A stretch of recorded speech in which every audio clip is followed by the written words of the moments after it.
Passamos agora aqui para um Jaguar XJ e quem nos vai apresentar este caso do Jaguar XJ, nosso colega Hélio Martins, que já conheciam aí da nossa live anterior e que, à semelhança da live anterior, Hélio, onde já apanhaste aquilo que nós chamamos nas oficinas as bruxas, não é? Toca-te sempre mais do mesmo. Toca-te sempre de fazer, não é? Olá a todos. Aqui, este caso, o caso chegou-nos em mãos com um carro do qual não andava e ainda estava muito fumo.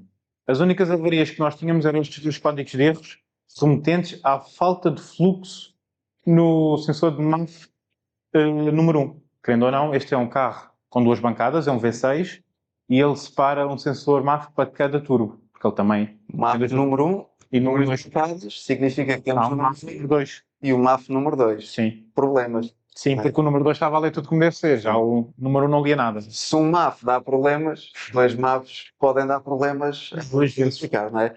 P0100, P0103, ambos os códigos relacionados com o sensor de massa dada. Não aparece aqui no nosso slide, mas ambos os erros relacionados com a massa dada.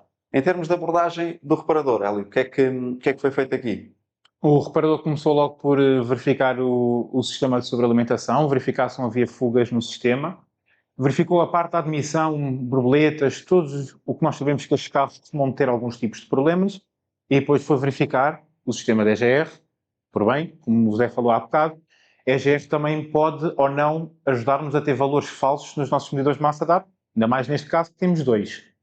Com a utilização do equipamento diagnóstico, com alguma da nossa ajuda, o reparador foi ver alguns valores e foi aí que nós descobrimos que um dos sensores MAF estava nos valores que nós dizemos aceitáveis para este tipo de viatura e o segundo, do lado oposto, não tinha nada. Ou seja, o que à partida poderia estar logo, indiciar logo ao reparador para condenar o sensor em si. Não é? Sim. E daí a importância de nós, que estamos constantemente a alertar para esta questão, embora dê um erro concretamente neste componente, nós podemos estar perante um órgão incriminado, não é? Aquilo que nós chamamos de um órgão incriminado, e que está a ser incriminado, passando aqui a redundância, por outro componente qualquer. Exatamente. E aparentemente, seguindo aqui a linha, era basicamente isso que estava a acontecer. Não é? Sim, a primeira coisa que nós fomos ver é que o sensor que nos estava a dar avaria não era o sensor que tinha a avaria, porque o cliente, também com alguma da nossa ajuda, teve a sorte dos sensores serem iguais e houve a substituição de sensor para ter o despiste de se era mesmo de um lado para o outro. Um defeito da peça e o erro continuou no mesmo sítio. Então, nas possíveis causas, como é óbvio, nós pedimos ao reparador, mesmo que ele já o tinha visto, como aqui foi referido, ele voltou a rever em algumas partes do sistema, o sistema da EGR, e ver se havia algum tipo de problema no sistema de alimentação e nos sensores MAF, onde ele fez a troca, e nós descartámos logo os problemas do MAF. Até porque, em termos de circuito de alimentação, circuito de sobrealimentação, este é um modelo complexo, não é? Digamos que sim. Isto é quase... Temos duas bancadas de cilindros e depois temos uma quase duplicação de praticamente todos os componentes. Além disso, uma bancada funciona meio que sozinha e a segunda depois vai ser atrelada à primeira bancada pelo o que causou o problema a esta viatura, que é o que nós vamos ver em seguida. Que é aqui esta peça. Tanto como válvula EGR, ela também é o controlador de fluxo para o segundo turbo que está na outra bancada. E nós, com a ajuda do reparador, conseguimos reparar que a unidade de estado da bancada do lado esquerdo, a mesma bancada que tínhamos o sensor MAF com valor de 0, a temperatura de escape era muito baixa naquele lado. Ou seja, nós conseguimos logo perceber que haveria ou falta de ar ou falta de combustível. Como o carro em si fazia muito fumo e com os valores que nós fomos verificar, a parte de combustível estava toda como deve ser. Fumo significa logo combustível temos. O reparador acabou por remover a válvula EGR, que também controla o fluxo para o segundo turbo, e descobrimos que estava completamente impedida da sua funcionalidade, cheia de carvão. Ou seja, nem passava muito, nem pouco. É só, literalmente... E como tinha acabado de fazer uma viagem grande de uns países aqui do lado para nós, ele fez muitos quilómetros sobre esta condição, o que provocou, por consequência, a fuga no turbo que estava atrelado a esta válvula EGR. Com falta de escoamento de gás de escape, uma contrapressão muito alta acabou por arrebentar o retentor da parte da carcaça quente do turbo, o que originou uma fuga de óleo para o escape que ainda ajudou mais todo o sistema de carbonização do resto do sistema de escape. A válvula EGR, tal e qual.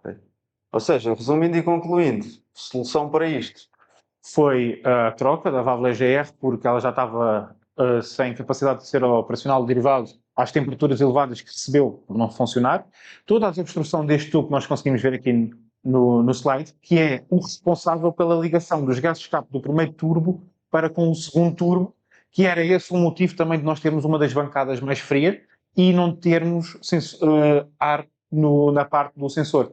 Pois o segundo turbo deste carro, por ser um V6, nesta concepção, o segundo turbo é maior, mas que é o responsável pelas altas. Ou seja, quando há a atuação da outra parte da válvula EGR para fazer com que os gases de escape transpondam para o outro turbo que é maior, ele, para além dos gases de escape todos que tem daquela bancada, da segunda bancada, ele precisa da ajuda dos gases de escape do primeiro turbo.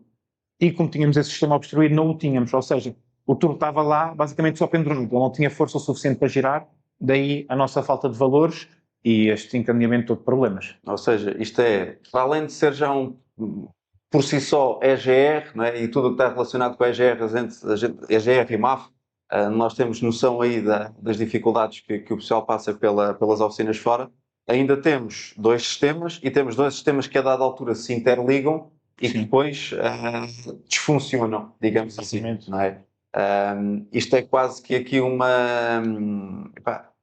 quase que é preciso estudar primeiro o modelo e estudar praticamente isto tudo para nós percebermos a influência que tem um componente nos restantes componentes, não é? E daí muito daquilo que nós vamos falando e que nós temos o acesso mais facilitado a essa informação e que nós nos podemos disponibilizar essa informação e ajudar, porque lá está, eu acredito que para o reparador, eu vou meter do lado do reparador, eu abro o capô disto e eu começo ali a ver componentes para a frente, para trás, para o lado, vejo 2 massas de ar, se calhar vejo 2 massas de ar, fico logo ali baralhado no meio daquilo tudo. Sim. E depois a interligação entre os sistemas, sem haver documentação técnica, e se calhar aquilo aqui da principal ajuda que a gente lhe pode ter dado, creio eu, foi explicar como é que funciona, explicar como é que os sistemas se interligam. Sim, que o reparador mesmo reparou naquele tubo que havia pela parte de trás, mas ele nunca se pôs que seria o primeiro turbo a ajudar o segundo. Ou seja, ele sabia que tinha 2 tubos, como é que funcionava, mas não sabia que aquilo fazia parte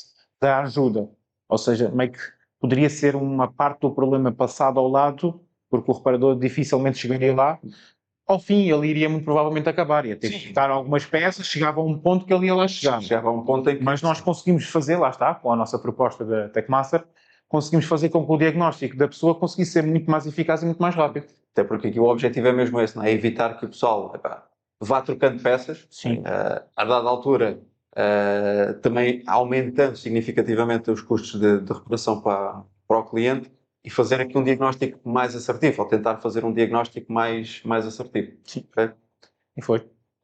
Eli, mais uma vez também desta vez, só tenho com um caso a cada um. Epá, se calhar em parte ainda bem, porque senão ias trazer outro. Mais um problema em cima do problema. Obrigado aí pela ajuda e também pelo apoio que tens dado aí aos nossos clientes.